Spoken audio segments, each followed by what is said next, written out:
අපි දෙවෙනි කාරණාව ගැන කතා කරමු. මම කලින් කිව්වා ඔයා ස්වයං පරිවර්තන වෙන්න කැමති කියලා ඉස්සර බලන්න. සහ ඔයාගේ වටිනාකම්, ශක්තිය, දුර්වලතා සහ ඒ වගේ අනිත් පැත්තේ Tamanට මේ දේවල් හදාගන්න කොහොමද කියලා තමන් හොයලා බලන්න.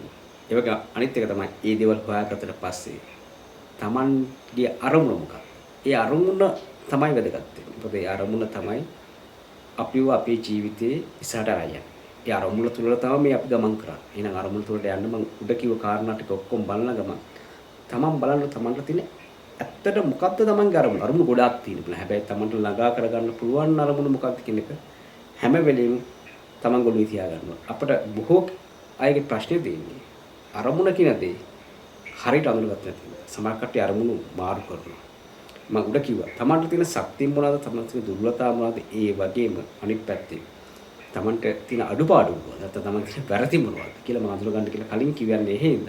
එතකොට ඔබගේ ශක්තියින් ඔබ අඳුර ගන්නකොට, ඔබේ දුර්වලතා අඳුර ගන්නකොට, ඔබේ වටිනාකම් ඔබ අඳුර ගන්නකොට ඔබට උත්තරයක් එනවා. මගේ අරමුණ නැත්නම් ඔයාට පුළුවන් දේ මොකක්ද කියන එක බඳගත්තට පස්සේ තමන්ගේ අරමුණ මොකක්ද කියන එක තමන්ට අදහසක් එයි.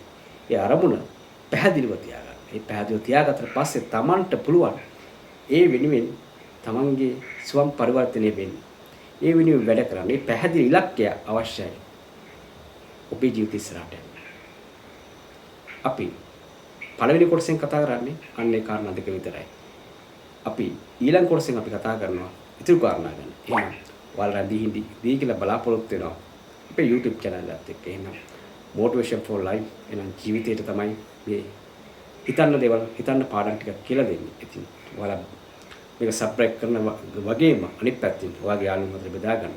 සහ ඔබේ අදහස් අපට අවශ්‍යයි. ඒ අදහස් බලන්න කමෙන්ට් කරන්න.